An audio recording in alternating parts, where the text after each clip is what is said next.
mbokk yi asalaamaaleykum ñu ngi leen di nuyu di rafetlu seen ànd ak Sénégal 7 TV am mbégte dellu soit ak yéen si seen émission Ça vous regarde yéen lu soxal ci seen deuxième numéro bi nga xam ne dinañ waxtaanee lu am solo loo xam ne soxal na Sénégalais yi yëpp te bëri na ci Sénégalais yi nga xam ne sonal na leen d'un point de vue financier waaye itam ci seen wàllu nekkin ndax la muy peser ci seen quotidien diis na ba nga xam ne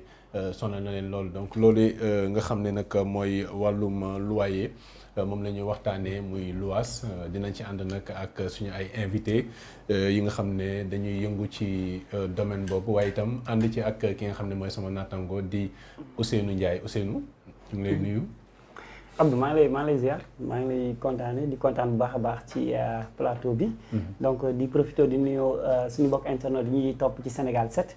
di leen wax ni leen émission bi nga xamante ni ça vous regarde mi nga xamante ni yéen la soxal saa su ne ñuy dalal ñi nga xamante ni li nga xamante ni moom dafa soxal askan bi dañu koy waxtaane ba pare andi ñi nga xamante ni seen xam-xam dafa màcc jëm ci wàll yu ñu taamu ngir waxtaane ko donc xam naa dama lay bàyyi rek nga dalal suñu gan yi. te moom ay gan yu am solo la ñu am macha allah. donc maa ngi lay delloo kàddu bi Abdou. waaw ki si njëkk si gan yooyu mu ngi tudd Aboubacry Kane. Aboubacry Kane nekk consultant en droit immobilier. nekk itam ki jiite cabinet Askan Partners di yëngu si wàllu immobilier également. ñoom ay gestionnaire immobilier lañ. Aboubacry ñu ngi lay nuyu. maa ngi leen nuyu Coulibaly maa ngi nuyu seen mbokk internet yëpp aussi di rafetlu invitation bi di ñaan yàlla aussi lépp lu si waxtaanee. mooy loo xam ne day njëriñ askan wi. donc merci beaucoup ci invitation bi. d'accord keneen ki di ñu ngi lay jaajëfal aussi ci disponibilité bi keneen ki di Félix Mboup grand Félix Mboup di président collectif locataire yu Sénégal ñu ngi lay nuyu Félix. waaw monsieur Coulibaly maa ngi lay fay. di fay waa Sénégal 7 yëpp. donc di nuyu mbokku internautes yi. di nuyu collectif des locataires du Sénégal di nuyu la présidente. Adja Fatou Diouf. donc di nuyu delluwaat nuyu internautes yëpp di leen remercier également ci invitation bi ngeen ñu invité pour ñu aborder une question importante à savoir la question du loyer merci. jërëjëf donc mu ngi noonu mbokk yi ñoo nar a waxtaanee wàllu luwaas bi nga xam ne bëri na ñu mu lottal ci askanu Sénégal ndax ñi nga xam ne sax ñoo nekk ci wàllu location ñoo ëpp ñi nga xam ne ay propriétaires lañ ni ñu koy waxee xam naa ne loolu yëpp dinañ si ñëw ak suñu gan yi Ousin xam naa dama lay bàyyi nga tàmbale. wala ma ubbi. waaw baa mi bàyyi la nga ubbeeg suñu xam naa sûrement suñu xarit bee ngay ubbee. suñu sa xaritu juriste bi. donc xam naa moom la ñuy ubbee rek après ñu ñëw gën a yaatal gën ko pourquoi pas poser ay questions. vas-y. très bien donc dañ leen di bàyyi monsieur Kane nga ñu bàyyi la rek nga décrire ñu tey jii lan moo nekk situation bi dans le domaine du loyer au Sénégal dans le domaine de l'immobilier de manière générale. waaw actuellement domaine immobilier bi gis nañ actuellement jafe-jafe yu bëri am nañ ci domaine immobilier bi. mais ça ne date pas d'aujourd'hui yàgg na depuis 1980 pratiquement on a connu des crises de logement. mais depuis boobu ba léegi aussi état daanaka moo ngi def ay jéego à chaque fois di jël ay loi di jël ay lépp loo xam ne matuwaay da koy jël. mais c'est par rapport à l'application mooy xaw a doon problème bi. donc nag aujourd'hui jusqu'à présent le débat a refait surface même su nekkee en 2014. donc état def na ay jéego bañ a xaw a wàññi ko wàllum location bi mais bon gis nañ ni nit ñi trouvé ay alternatives yoo xam ne ba daanaka dafa gën a yokk.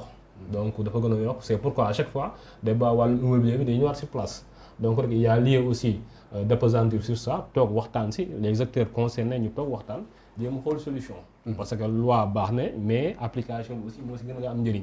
nit ñi il faut ñu wootante waxtaan xool lan lañ mën a defee ba aussi mu mën a wàññeeku population bi aussi gën mën see gis seen bopp parce que métti na métti boo xam ne aujourd'hui nit ki pour mu fay location problème la. chaque fin du mois da ngay dàqanteeg locataires yi pour ñu mën a fay problème la donc aujourd'hui bon il y a lieu de trouver une solution le plus rapidement possible. d'accord alors Félix yéen aussi yow yaa jiite locataires yi collectif bi ñu fàttali ne am na ci beneen boor bi benn association d'abord lu waral ñaari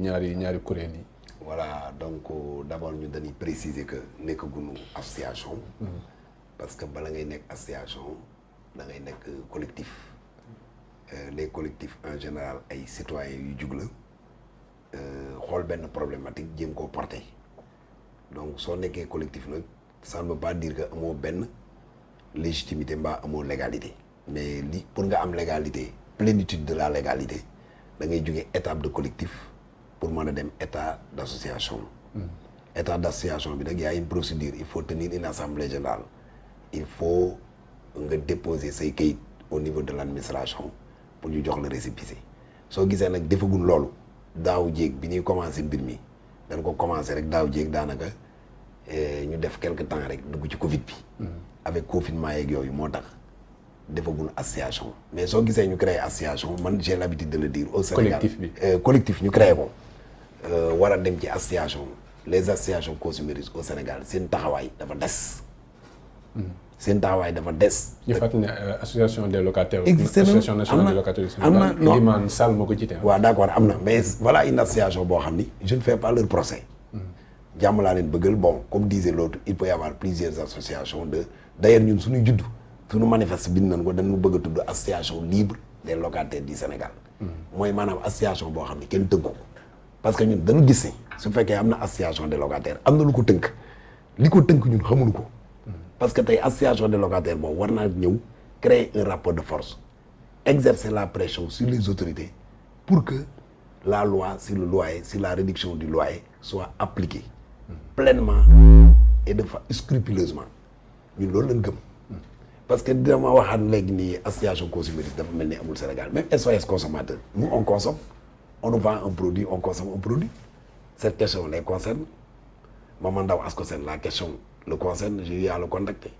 de même que SOS consommation j'ai également on m'a remis le numéro mais je ne l'ai pas contacté mais Momar quand on lui a parlé de notre volonté de créer une association des locataires il nous a encouragé mais ba tey seen taxawaay dafa des te dañ gis ni association yooyu dafa mel ni il roule pour l'État c'est des associations également où il n'y a pas de démocratie interne c'est les mêmes gens qui sont là-bas tout le temps duñ fa jugee loolu baaxul ci ay association ci structure soo xoolee parti politique yi Sénégal loolu moo leen tënk moo leen lajjal le fait que des gens veulent s'éterniser à la tête donc ñun loolu moo tax ñu jug on a une nouvelle vision sur le loyer on est parce que on va être très accessible yow association moom ma lay wax soo leen bëggoon a seet seen siège fan la d'abord seen siège doo ko xam téléphone on m'a remis le numéro de téléphone et des gens ont pris le numéro de téléphone bi ñu def ci internet bi seen site soo ci doon woote fii ba minuit nous sommes 19 heures peut-être fii ba minuit doo leen jot pour ñun loolu il faut changer de démarche ñun suñu nekkee association des locataires non seulement suñu loyer di nga ko xam suñu siège soo wooyee da nga ñu jot dinañ bàyyi lu mat 4 numéros yoo xam ne soo wooyee da nga ñu jot problème boo am dinañ la jox ay conseils jox la orientation te dañuy jiita ngaas ak gars yi. d'accord parce que su ñëwee ci débat de fond bi dinaa la wax problème mu location. incha allah xam naa teewul sax ñàkkul dinañu contacter ñi nga xam ne ñooy association bi parce que jéem nañ leen contacter également jotuñu leen sur le terrain yéen ñii di jànkonteel ak wàllu location lan mooy situation bi. problème location Sénégal du leen lul cherté bi. def nañ ay comparaison est-ce que xam nga ni location Dakar yenn partie Dakar yi location fii la moo gën a cher ci yenn partie Dakar yi que soo demoon tey Espagne. est-ce que xam ngeen ni Sénégal location moo fi gën a cher par exemple il est très difficile de voir des appartements soo ko defee euro nga convertir ko jugee euro convertir ko CFA de voir des appartements qui ne valent rien à 400 000 500 000. c'est de l'exagération problème boobu cherté bi la cherté bi flambée des prix. te loolu li ko war a mooy état moo amul foofu la état warut a teg benn loi lan moo tax état ñu def benn loi boo xam ne day interdire par exemple l'abattage clandestin. ku def abattage clandestin ñu daj sa kaw. lan moo tax ñu def loi boo xam ne day interdire par exemple tapage nocturne soo doon def tapage nocturne sooy woo benn commissaire muy envoyé élément dina dagg leen l'état fait une loi qui est une loi importante réduction du loyer kenn respecté wu ko état du jël liifam. du jël liifam mais li tax mënut a jël loi bi dafa lajj sa la loi aurait pu être appliquée si on avait impliqué les acteurs yi ñett la. bailleurs yi dinañ ci ñëwaat d'accord donc mais problème bi ñu gën a kii daal mooy. location dafa jéggi dayo Sénégal dernière nouvelle Soprime ab chambre toilette intérieure xam nañ ñëpp mooy day am confort. Cité Soprime 60 000 c'est anormal. dafa cher nag parce que attendez 60 000 yooyu stagiaire bu nekk fii par exemple su ko jëlee. ñu ni ko c'est un stage rémunéré bu am 100 000 francs su payee 60 000 lu koy dese 40 000. et on connaît les salaires au Sénégal mais il peut être un stagiaire mais sur le plan su ko lan lay lekk lan mooy koy indi transport mu dëkk Soprim. donc l'État doit prendre ses responsabilités ba citoyens yi am seen fulla ci seen bopp taxaw ni day dagg tey lay dagg bu mu jàpp bi tey lay dagg. d'accord dinañ ñëwaat ci loolu yëpp ñu fàttali ne loi bi ngay wax te monsieur Kane également wax ko muy loi bi nga xam ne moom la ñu voté ci atum 2014 concerné loi sur la baisse du loyer loi boobu nag dafa am particularité ndax duñ ko calculer dañ koy calculer suivant la surface corrigée li nga xam ne mooy méthode de calcul du prix du loyer aussi dinañ si ñëw xam naa certainement dinañ ko faram-fàccee Ousin ñu bàyyi la peut-être de am na question yooyu yëkkati. waaw bon en fait balaa ñuy gën a parce que sama waa ji donc bëgg naa ko laaj ay laaj yu bëri mais balaa ñuy peut-être gën a xuus si yenn laaj yi parce que bon je vous rappelle que def nañ benn reportage par rapport ak dem nañ laaj askan bi donc ñoom ñuy loué d'ailleurs may confirmer bi ngay wax sànq stagiaire bi am na benn étudiant boo xamante ni moom 30 000 francs lay fay. donc si étudiant si chambre bu mu nekk donc xaw na compliqué ndax dina ko fay wala du ko fay de toute façon ñu def nañu reportage pour askan bi lan lañ ci xalaat xam naa du ñàkk lañ koy xooli peut-être bu ko jaree ñu dem xooli ko bu dee baax na rési ñu ñëw léegi gën a xusi waxtaan bi. waaw man dama loué.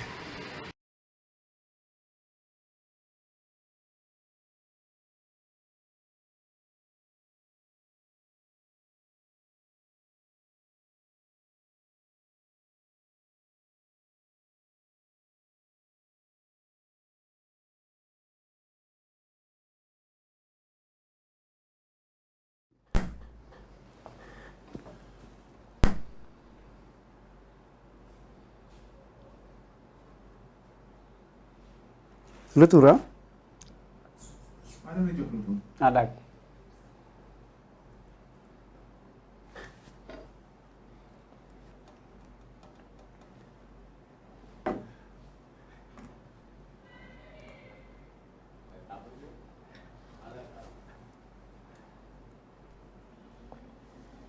studio wala leneen pour nga mën a loger. état bi la man moom état bi laa koy jiñ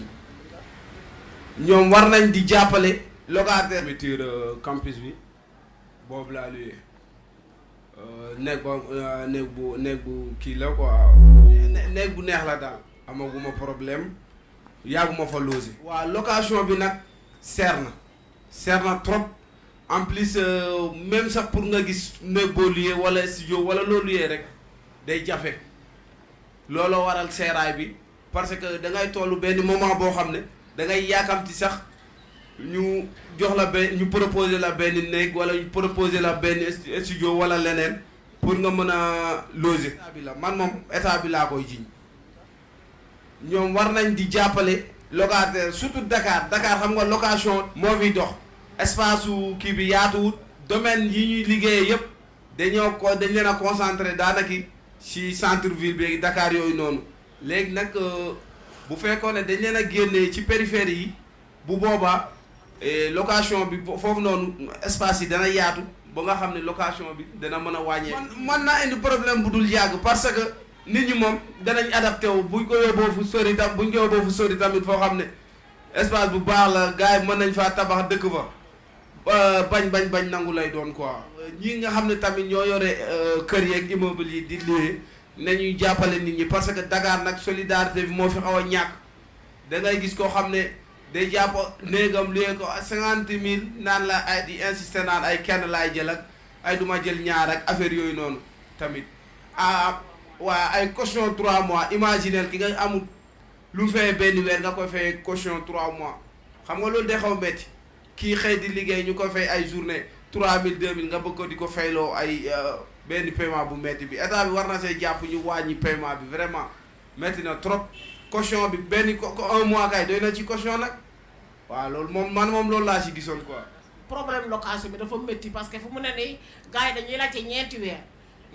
ñeenti weer la ñuy laajte avance nga joxe ñeenti weer yi plus nga ñëwaat encore fay courtier bi 2000 francs pour moom lu mu lay wanee néeg bi. léegi nag boo jëlee néeg ba pare borom kër gi mooy laajte ñeenti weer fu mu ne nii affaire corona bi ñu bëre amuñu ni ñuy fayee location ñu bëri seen liggéey yàqu na ñibbi nañu léegi nañu fu ñu ne ni fii la ñuy toog di yelwaan lu ñu am moom la ñuy dem di fay location di jox suñu doom yi ñuy di dund si biir ako fay ak xale yi ak fermeture xale yi war a dem école nga war leen a jox lu ñuy ndëkki ak añ ak reer waaw te yaakaar ñu ko fenn bu du si yelwaan bi lañ ko yaakaaree waaw. ngay fay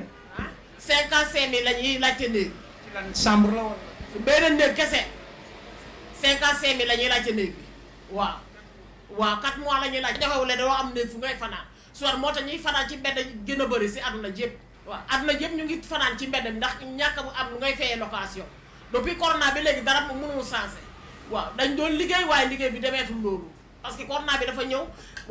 ñu bëre jënd nañu ay machine à laver di teg ko seen kër ñi leen di defar di jël machine bi di utiliser léegi yow amatoo looy def nga ñëw dugg si yerwaan bi. Pa Macky Sall na dimbale nit ñi jàppale askan yi ñun baadoole lañu sonn nañu taay nañu ñu ngi yore ay xale yoo xamante ne ëllëg xamuñu fu ñuy mujjee mun nañoo am xale yi ñu yor dem comme moom nekk si état mu jàppale ñu si location bi ak dund bi dafa métti lu nekk dafa seer lu nekk da koo yokk waaw. premier problème bu may njëkk a posé mooy xam ne ñan ñoo ko waral étranger yi parce que léegi yaa gis sénégalais boo xam te si day dëkk ci dëkk bi màgg ci dëkk bi juddoo ci dëkk bi yaa ngi comprendre baax privilège bi étranger bi am moom sénégalais bi kenn du ko defal mais nag yaa am na ay contexte quoi parce que la fekk tey jii sénégalais bi xam tabax na immeuble ak il préfère louer location mu louer ko kii étranger bi peut-être y a des critères yi nekk ci biir mooy maanaam genre ñun en tant que sénégalais ñëw na signé yow contrat boo xam ne respecté wu te alors que bu dee étranger yi yooyu problème lay bañ a am moo tax saa su ne bu signé femme de loyer contrat da koy respecté peut-être manque de respect boobu am ci kii souvent contrat yi peut-être moo indi problème logement beneen chose bi mooy tarif bi ñuy loué gouvernement bi am nañ benn responsabilité boo xam te ne si ba mu ne wàññi naa tarif bi amul suivi benn début mois lañ ko def après est-ce que am na continuité ah léegi ku ci nekk di def je m'en fous ku ci nekk di def la ko neex peut-être tam ça pose problème boo xam te ne si gouvernement am na ci responsabilité parce que peut-être ba amul suivi bi war ci wàllu loyer peut-être cheraay beeg ak kii boobu peut-être nañu respecté selon ko li nga xam ne moom la ñu wax ni léegi au-delà de kii contrat yi kii location yi lii la temps bii la mais loolu ñoom ci boppam ñoo ko génne ba pare amul suivi loolu tamit problème la tamit aussi tamit waaw mais cheraay location bi moom wax dëgg ak yàlla man moom wax dëgg ak yàlla en personne man luyewu ma. waaw man waaw dama luye. dama luye chambre waaw man nag.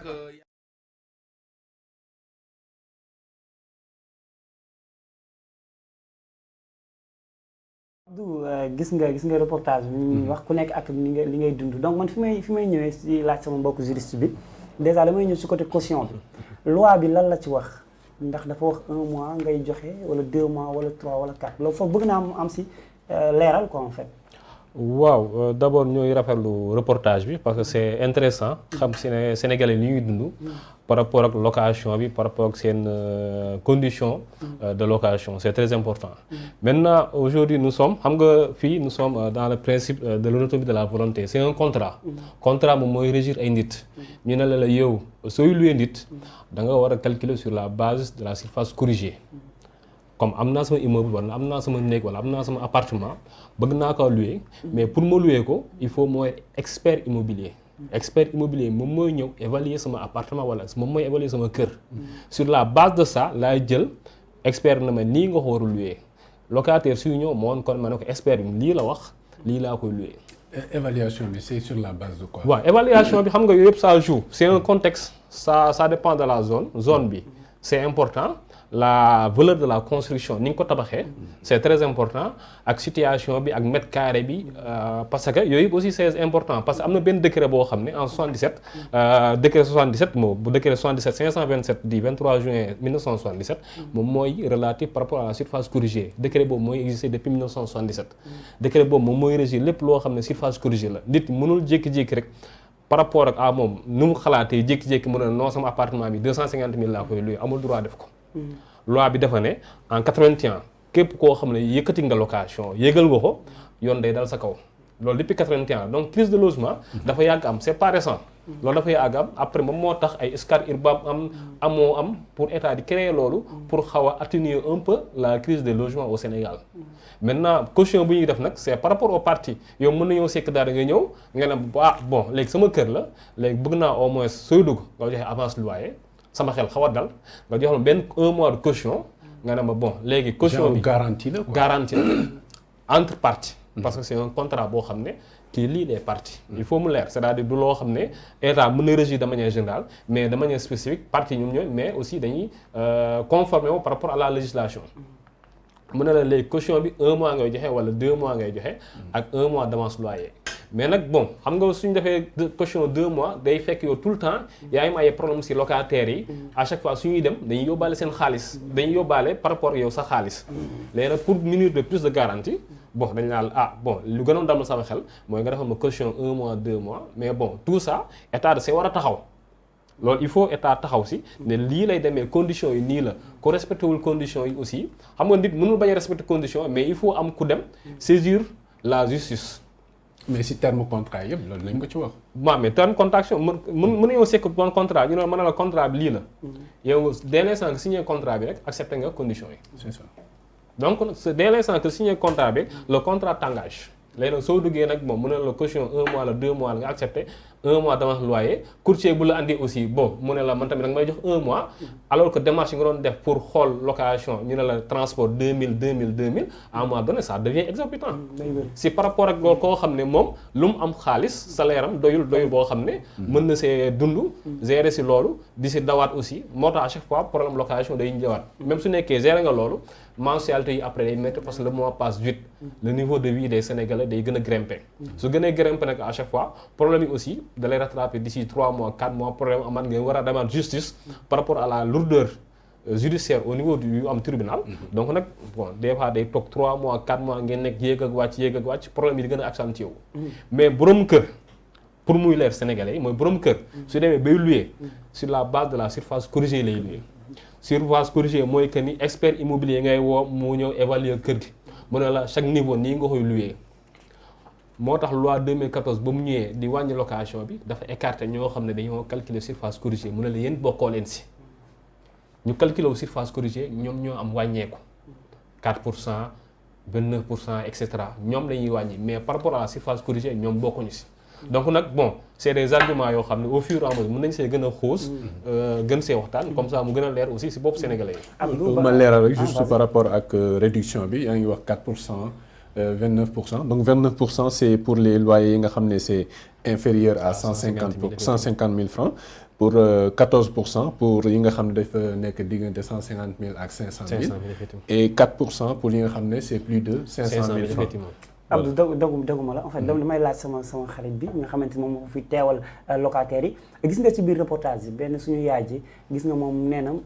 lu muy fay 55 000 lay fay te caution bi ñu ngi ko laaj 4 mois donc boo ko calculer muy nekk 220 000 est-ce que parfois du ci askan bi ñoom ñoo dul xool fi seen doole toll ñu dugg fa parce que koo xamante ni da ngay yalwaan bëgg di fay 50 000 bëgg a yor sa njaboot est-ce que nekkul tamit parfois yéen locataires yéen a dul xool li nga xamante ni seen doole fa la toll ngeen taxaw fa mais da ngeen yóotu loo xamante ni amaana day metti si yéen à la rigueur en fait. voilà donc jàngat bi ma am ci reportage bi mooy 3 personnes lañ interrogé ñetti ñëpp dañ dul baaraam état ñaar ñi kenn ki moo dul baaraam état ba pare dul baaraam étranger yi moo tax bon plus les agents immobiliers plus les agents immobiliers léegi man li ma lay wax foofu ci affaire bi déjà reportage bi am na lu mu révélé lu am importance parce que yéen même journalistes yi ñun ñi def littérature foofu la nuroo génn le détail fait sens parce que dani c'est une mendiante am mendiante nga bëgg koo fayloo logement 55 000 te nee na day jàngal ay doomam dañuy dem école ay doomam dañuy faju ay doomam dañuy lekk mais ki xëy dogu ma ne mais ki xëy luye moom lijjanti manjante bi moom mi ngi lijjanti xaalis bi ñëw est-ce que nekkul manjante bi baal ma est-ce que nekkul manjante bi moom moo war a xool lu gën a yomb ci dooleem mu dugg foofu waaw mais fi ne manjante bi comme moom elle est habituée à Dakar la mën a ne mën naa am fi la am ay mbokk te yalwaan bi Dakar la gën a dox il faut mu toog Dakar la capitale n'est pas seulement pour les riches léegi même su demoon Kër Massar la différence du bëri la banlieue parce que maintenant la banlieue même a compris ça et dans la spéculation donc par rapport ak peut-être fi nga xam ni fa la yaakaare am mbiram fa la dem jël chambre ba te ni ma la ko waxee léegi avant ñu dugg ci studio bi logement léegi Dakar ku yóbbu xam ko bennum néeg ça varie entre 50 000 ak 60 000 ci yenn quartier yu yema bàyyi sax laay wax mais waxuma ay Almadies ay Mamelles yooyu waxuma ko ak ay Sacré-Cœur je ne parle pas de ces zones donc poser nga ma benn question mooy est-ce que du nit ñi ñoo war a vivre selon leurs moyens il est vrai que am na ñoo xam ni ils ne vont jamais vivre selon leurs moyens et c'est ça je déconseille ça aux gens il faut toujours vivre selon ses moyens mais aussi am na ñoo xam ni ils sont obligés dëkk bi ngay liggéeyee un enseignant un infirmier qui est toujours accompagné par sa famille mais kooku neex nakari day jël logement Dakar lu mu cher il faut mu jël ko mais aussi li nga waroon a wax moo di nekk ne yoote ñun saa yoon la loi sur le loyer pour man c'est flou j'ai beaucoup aimé l'éclairage de cet expert parce que ndeke ne contrat bi le contrat ne peut être scellé ne peut être le bailleur n'a pas le droit de fixer le contrat de kii le montant du loyer sans l'avis de l'expert immobilier ñaata immeuble ñaata kër ñoo am l'avis de l'expert immobilier ñoo am surface corrigée d'ailleurs am na ci ñu ko xam yoo xam ne soo amee ñoom ay problème ba teg affaire surface corrigée ñu daw soo amee ñoom ay problème ba teg parce que nag aussi nañ ci wax su fekkee waa ji surface corrigée amu fa mu demanteeg moom yoon bi mu demanteeg yoon ñu teg affaire surface corrigée on voit que le loyer est lésé kooku est-ce que le droit n'a pas prévu quelque chose par exemple un logement qu'on devait louer à 75 000 francs ñu louer ko waa ji 125 000 mu am spéculation quoi. mu am spéculation mu dem ba affaire ba dem tribunal waa ji génne wut avocat ni affaire bi sax amul woon surface corrigée nangam dem wuti koy expert bi def surface corrigée mu defara ko surface corrigée léegi ñu ne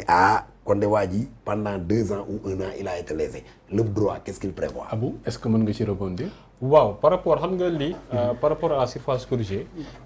expert immobilier moo ko war a def mais dès l'instant que defu ko borom kër ñëw ne man lii laa koy louer yow mii Coulibaly soo ñëwee nga ne man accepté naa location bi accepté naa prix bi contrat bi tout ça signé naa donc bon daanaka yow écarté nga lële yow nangu nga dugg nga si location bi soo demee et puis du à aucun moment remettre ko en cause demoo tribunal pour wax la mais dès l'instant que yow fayotoo rek dem tribunal dañ naan bon nul ne peut prévoir de sa propre turpitude yow mënoo bañ a fayoo pare après dem tribunal ñëw ba tribunal pour dàq la nga ne non attends man ba ma demee tribunal non damay profité waxaale sax dañu ma luyee dafa yokk wala prix bu ñu ma jox du par rapport ak prix expert immobilier bi mais dans ce cas il va falloir prouver que expert immobilier wala nga jël soit expert immobilier nga ne ko demal def évaluation bi kii soit lu ma luyee mais et puis juge bi aussi du mën a nekk du statuer sur autre demande alors que demande principale bi lii lañ ma demandé ne ma pour kii dafa am l'objet de la plainte quoi l'objet de l'assignation parce que assignation lañ koy tuddee assignation en expulsion ñu ñëw ne la dañ la assigner en expulsion fayoo 2 mois nga ñëw foofu naan ko non moom déjà sax lu ma luyee dafa ëpp par rapport ak zone bi li ñu war a louer juge bi du toppatoo yooyu soit fay nga wala fayoo parce que objet bi expulsion bi la léegi nag peut-être yow am nga ay argument yeneen yoo xam ne demee mën nga remettre en cause prix bi nga ne non déjà li ñu ma louer waruñ ma koo louer expert immobilier boobaa aussi c'est à toi de prouver que expert immobilier jël nga ko lii la wax kon lii lañ ko boobaa aussi mën ngeen a débat si loolu mais par rapport ak dem tribunal ñu yóbbu la tribunal après nga naan non léegi yow moom lu ñu ma louer sax waruma koo louer bon loolu aussi c'est une demande qui ne peut pas prospérer en quelque sorte waaw voilà li may rebondir sànq wax nga ko aussi concernant la caution man caution bi personnellement ça me pose problème partie bi nga bu fekkee ne par exemple dafa am benn appartement boo xam ne da nga koy louer à 300 000 par exemple ñu ne 3 mois de caution ngay joxe nee nañu benn bi c'est pour l'agent immobilier beneen bi c'est pour beneen partie bi c'est pour le propriétaire beneen partie bi nekk pour courtier bi mais attends loolu yëpp laa bëgg a xam bi nga xam ne dafay revenir à l'agent immobilier mën nañ comprendre bi revenir au propriétaire comme étant une garantie on peut comprendre mais le courtier alors que fay nañ que les frais de transport et tout ça caution bi ngay jox courtier bi le locataire daf koy perdre c'est ça. waaw mais caution boobu sax duñ ko tuddee caution parce que en général le terme adéquat c'est la commission. waaw parce que dañ ko contenir parce que aujourd'hui en général soo gisee locataire suy ñëw. agence des fois danaan ko 3 mois. benn mois bi moo nekk avance loyer pour ceux qui commencent dugg le loyer en pratique est payé d'avance. deuxième mois bi en général mooy que ni caution ñu ne la léegi da nga bàyyi caution boo xam ne yow ëllëg sooy génn. soit courant bi nga fi bàyyi wala ndox bi nga fi fayuloon wala li nga fi xaw a yàq bi ñuy dugg parce que il faut aussi nit ñi wax nit ñi il faut ñuy am habitude di def état des lieux suñuy dugg. c'est ça c'est très important loolu moo tax à chaque fois garantie sooy génn nga ne ba may dugg lii ngeen ma jox état des lieux contradictoire nga ne lii ngeen ma jox ba may génn aussi affaire baa ngi nii yàqu ma fi dara ñu delloo la sa xaalis sa caution. maintenant le troisième mois qu'on parle c'est un débat maintenant par rapport à nit ki mu def intermédiation ñëw trouver un local dem uti ay clients andil donc nag loolu état moo si war a taxaw par rapport à cette intermédiation. ne loolu waratul am su ko defee yow 2 mois yu ñu joxe normalement si la ñu war a jël pourcentage benn mois de loyer bi si la ñu war a jël pourcentage jox ko nit ki ko andi su ko defee mu limité wu à 2 mois benn mois bi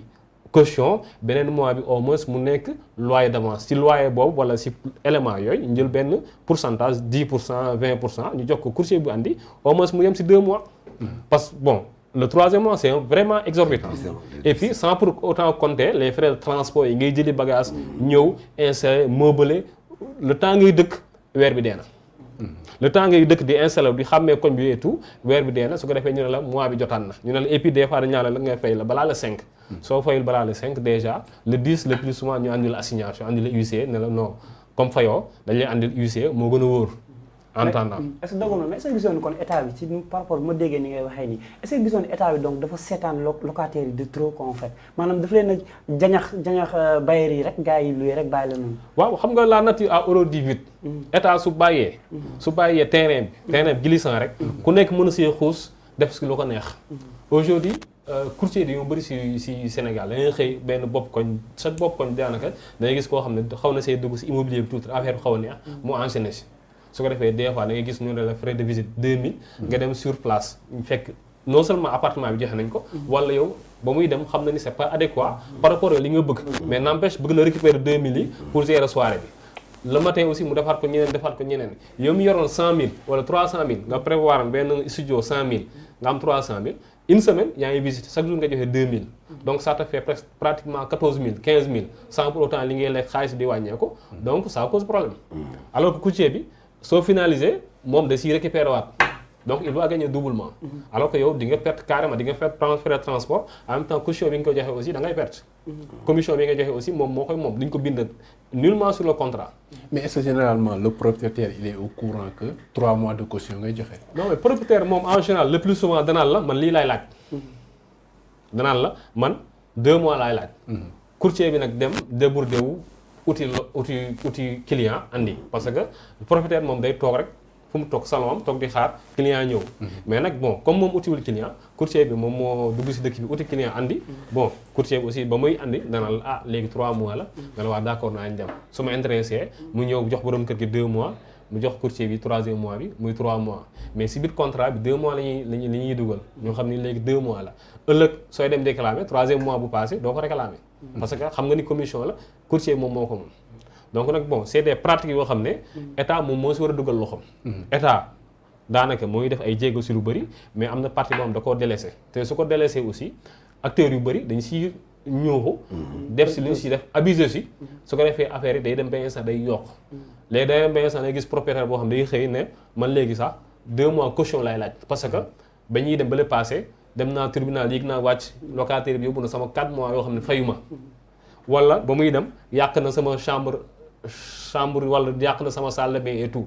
ferewaat naa si 200000 léegi maintenant pour plus de sécurité léegi ne instant damay laaj 2 mois d'avance 1 mois de loyer muy 3 mois courtier bi dem andi ne la léegi man commission dama koy am muy 4 mois.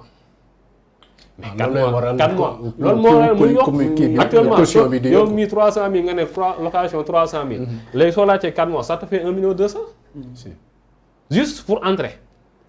1 million 200 tu débourses 1 million 200 pour dugg si benn lieu soo duggee nga war a jënd meuble war a jënd télé war a jënd lépp loo xam da siy dem nga war a installé wu. balaa ngaa pare installé wu ñu ne la fin du mois bi jot na nga war a fay 300000 lekk ñëwagul transport ñëwagul yeneen éléments ñëwagul. te des fois aussi bon ça arrive affaire bi xaw a yàqu nga woo ñu ne la non tey suba pour defar et tout donc c'est des difficultés yoo xam ne c'est des difficultés qui subsistent mais ça c'est un contrat entre le locataire et le bailleur.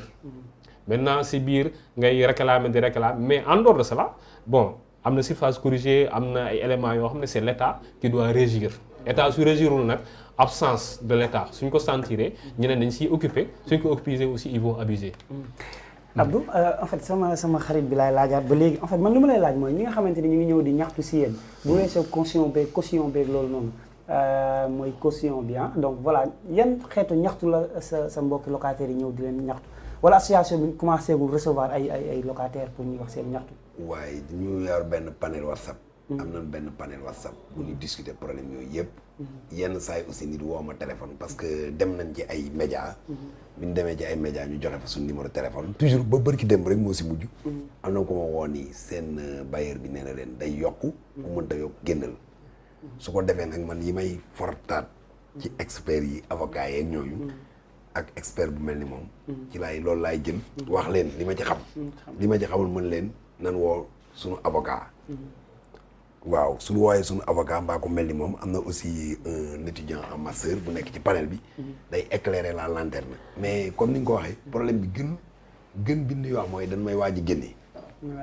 waaw fayu ma am naa arrière dañ ma yóbbu tribunal nan laay def su ko defee ñun ay conseil rek la na mën a def. am na nag day yenn say dañuy def solidarité ci suñu biir am na ku ñu génne woon ba pare moom. mu doog koy wax ci panel bi jigéen ñi fa nekk xam nga jigéen dañoo bëri yërmande ñoo cotisé bu fexeel mu am fenn dem fa. ak njabootam. donc problème boobu dina am beneen problème bi mooy waaw dama jël nit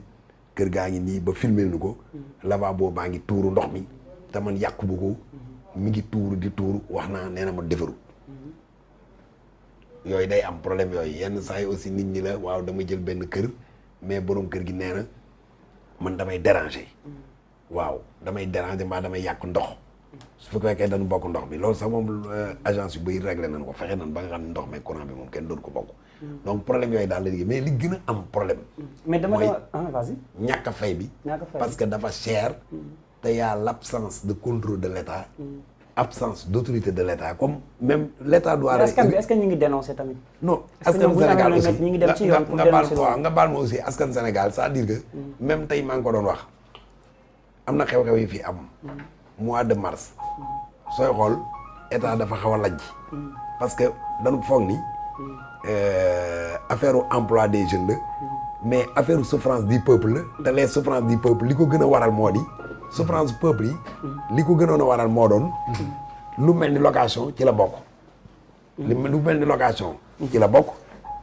location bi lu ci mel ni moo gën a yokkoon. peuple surtout le peuple de Dakar daal di sonn. parce que fii Dakar dañ naan la lekk chéru fi. Dakar dañ naan la solu chéru fi. mais le problème de Dakar c'est la location. te location bi état bi comme ni nga ko wax bu kii yaa ngi ko wax léegi. l'État a mis les gens dans la gueule du loup. La nature a horreur du vide. Il faut qu'on régule. Il faut qu'on légifère. Il faut qu'on normalise. On a des spécialistes ñii tey direction du logement war na leen faa mën a jël même en tant que consultant en tant que expert comme mën na leen a jël ci municipalité yi parce que bëggoon naa ñëw ci yooyu suñu ñëwee solution yi. les contrats de location dans certains pays c'est au niveau des municipalités qu'on les signe.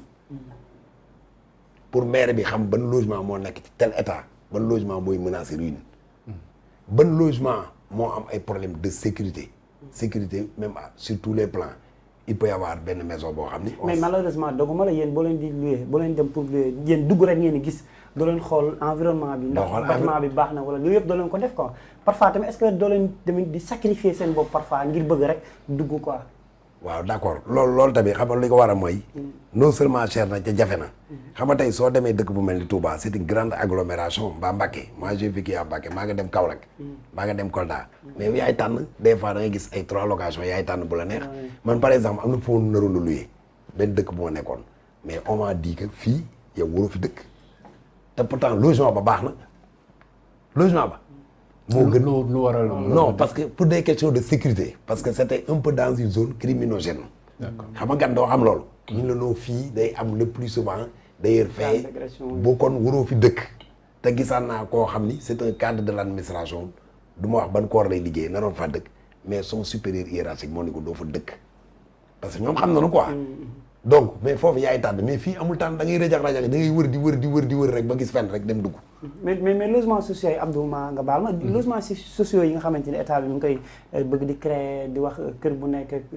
maanaam njaboot bu nekk ak benn kër est-ce que loolu tamit jàppoon ni solution la. c'est une bonne solution mais tamit dama lay benn affaire je ne veux pas que ça soit comme les élèves comme des éléphants blancs xam nga mën na nekk affaire u dik ban ko waxee maa ngi gis ci internet bi. ñu mais am na kër waaw Mambilor bu ñu sukkandikoo ci ministre de l'habitat. Mambilor il nous parle de Mambilor Kaolack Kébémer c'est une très bonne chose. loolu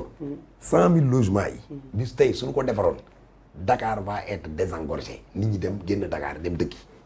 location bi day wàññi. il peut y avoir ce qu'on appelle en Europe la crise du logement parce que Europe dafa am ñu doon jënd ay kër nga xam ni dañuy toog benn diir bi ñu jaayaat ko am ci bénéfice mais dafa am benn instant ñu jënd ay kër ay immeuble téye ko pour yaakaar ci bénéfice far affaire bi daanu loolu maanaam état loolu su ko defoon les 100 000 logements nga tabax ko et que aussi je lance un appel les gens nan jéem a ñi nga xam ni mënut a ñàkk nañ génn ndakaaru coonay kase la su mënut a ñàkk nañ génn ndakaaru ku mën a génn Dakar génn ko parce que y a pas une vie à Dakar des logements yoo xam ni si tu es fonctionnaire les 2/3 de ton revenu mensuel da nga ko ci fay loolu mënut a jëm kii c'est une bonne solution si on fait les choses dans la transparence en associant par exemple ay association des locaux ay experts bu mel nii on associe tout le monde et puis on crée des par exemple j'ai entendu un expert de la Banque mondiale à la télévision dire que Diamniadio bi ñu koy defar logement yi ñoo waroon a jiitu ba pare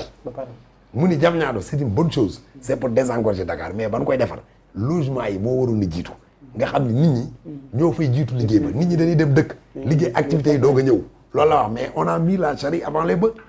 ces 100 000 logements on peut tabax fay hôtel yooyu yëpp waaw gars yi ñëw tabax mais léegi li xew Sénégal mooy ñi am doole su ni woon tey sama àll ba lee xombal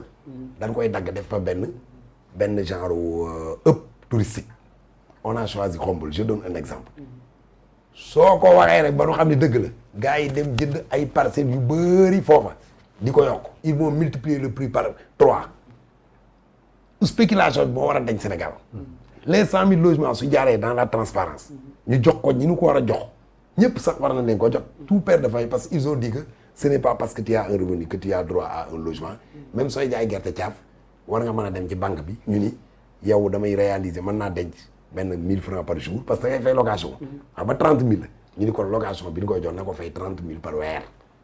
état su ci mënee def dara subventionné ko jàppale néew ji doole yi loolu solution la mais damay bañ mu nekk une chimère nekk une promesse politicienne mbaa ñu jël ko jox ko ñoo xam ne bëgguñu ko c'est possible am nañu kër ba pare xam nga tey 100 000 logements yi tey suñ ko jëloon jël un fonctionnaire de un haut cadre de l'administration bu am kër Almadies am kër Sacré-Cœur ñetti këram ak yeneen kër nga jël jox ko ci bàyyi par exemple yow un jeune animateur qui a besoin de construire son avenir ñu bàyyi la fekk déposé nga amoo kon amul sens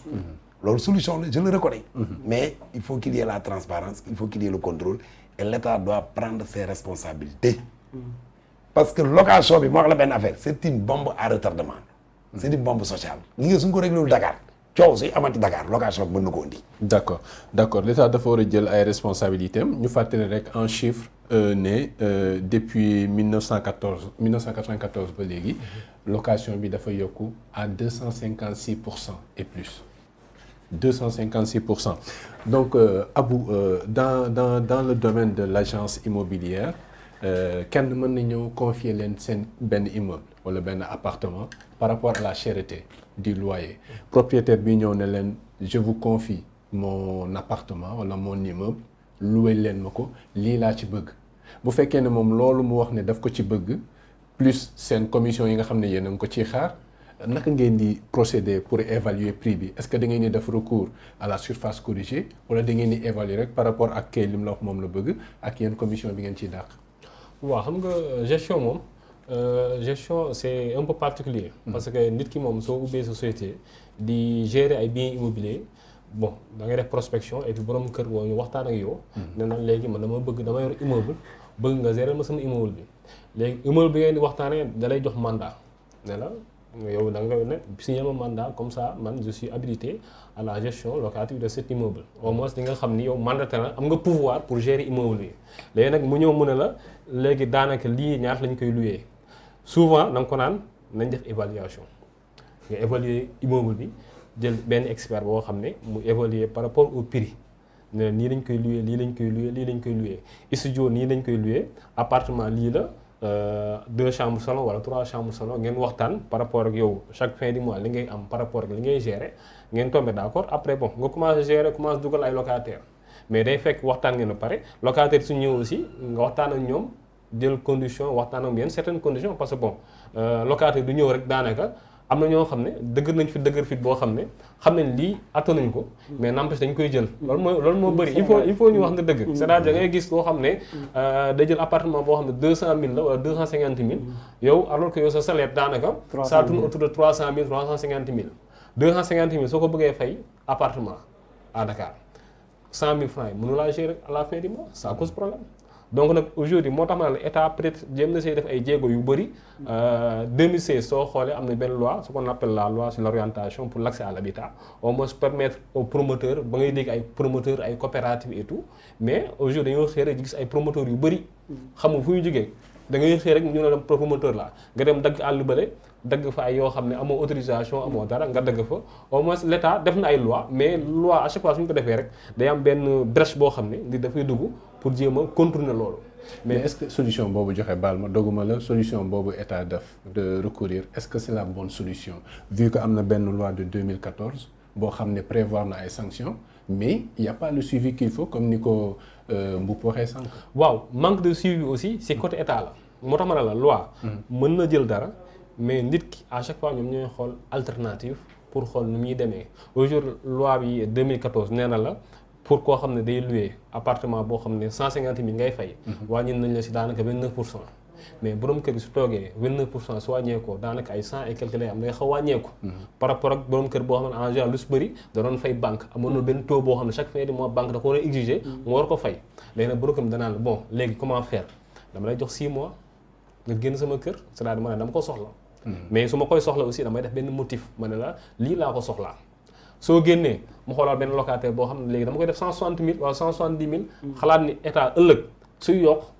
léegi day mën suy wàññeeku dina wàññeeku waat ba 150 000. yokk boobu c'est sur la base de la surface corrigée. non pas sur la base de la surface corrigée. pas sur la base de la surface corrigée boobaa day naan comme état xëy na rek wàññi loo xam ne man man maa ko doon am sama revenu la doon wàññi. et puis sama banque aussi moo ma doon taxaw léegi damay yokkaat yokk boo xam ne même état ëllëg su wàññiwaatee. donc du ma ko sentir carrément loolu moo andi spéculation au niveau de la location. c'est le vide là bi nga doon wax. moom la andi c'est le vide. l'absence de la nature boo soo amul loo xam ne dañ koy def rek nit ñi dañ siy jaar. prox ndol boobu ndax dañ ciy jaar pour mën a yokkaat location bi. loolu moo andi ñu bëri génn et puis génn bi aussi il faut ñuy wax nit ñi nit mënul xëy rek génne la c'est pas possible.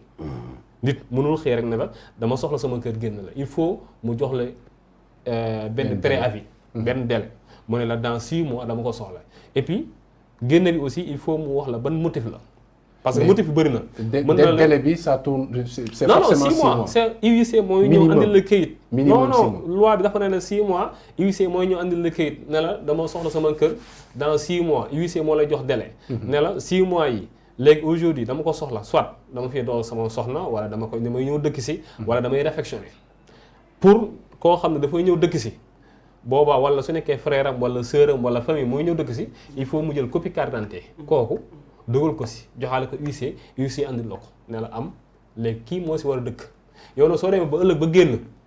ba nga constaté ni borom kër dëkk ko fa wala keneen moo wala da koo luwewaat yoon am nga droit dem tribunal yóbbu ko si yoon am nga droit yóbbu ko si yoon pour moom mu fay la ndàmpaay boo xam ne day bëri tellement que boo beneen du ko defati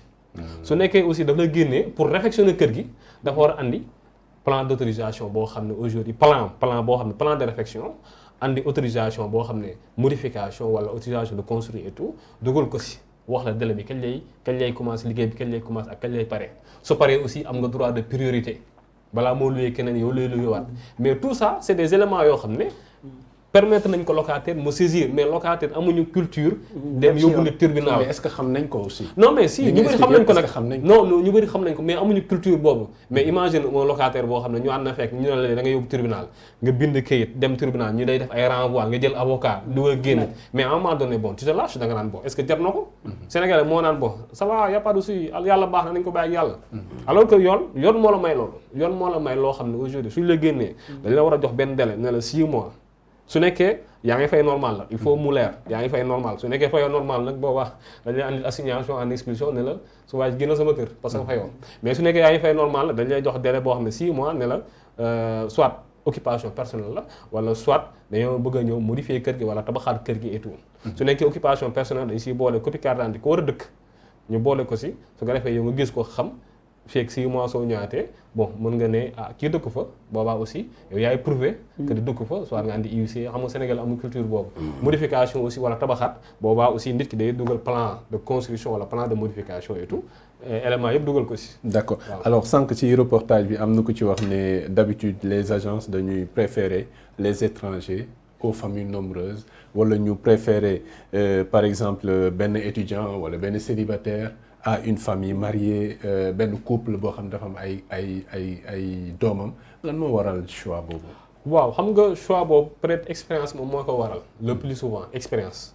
da nga am expérience boo xam ne luyee koo xam ne bon situation bi nii la demee nga jàppale ko luyee ko bon nga gis ci expérience boo xam ne neexu la et puis mu répété wu 2 à 3 mais c'est pas une raison aussi il faut le dire c'est pas une raison discrimination forme de discrimination boobu bëri na dans le domaine immobilier borom kër ne la man étranger laay louer te c'est pas normal nit ki moom loi amul fenn foo xam ne ñu ne la dafa def différenciation ñii ñooy louer fii ñii louer fii.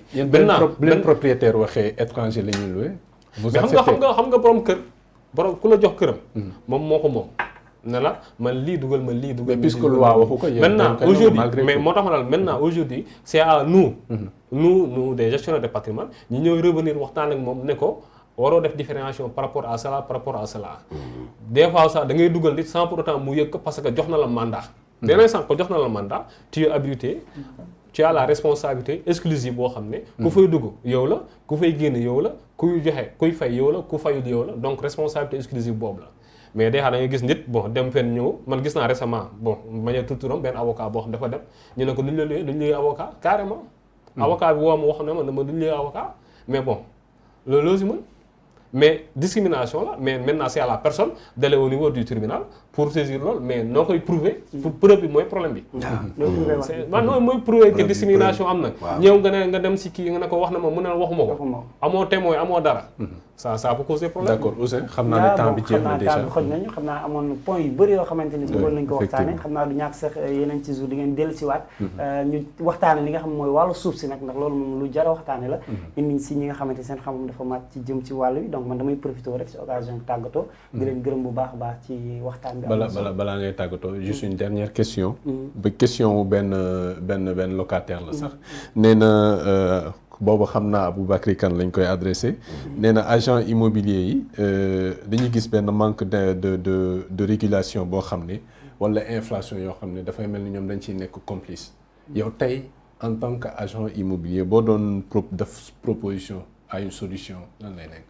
mais solution lépp loo gis toog waxtaan la concertation et puis l'État aussi l'État doit être sévère c'est-à-dire l'État dafa war ni wane présence mu ngi fi. bañ a seetaan population yi par rapport à cette hausse boo xam ne kenn xamul fa la jëm parce que mooy yokk nànk-nànk ñuy def 2 mois lañ doon def 3 mois jékki-jékki 4 mois mën a dem ba 5 mois ba 6 mois donc nag dès l'instant que arrêté wuñu ko jéem a luy sañee la ñu jéem ko arrêté jéem a trouver solution day gën a yokk maintenant nag état doit taper sur la table ñëw waxtaan les secteurs concernés et puis bon n'importe qui aussi warul xëy rek nekk agent immobilier war nekk courtier moom mooy andi inflation bi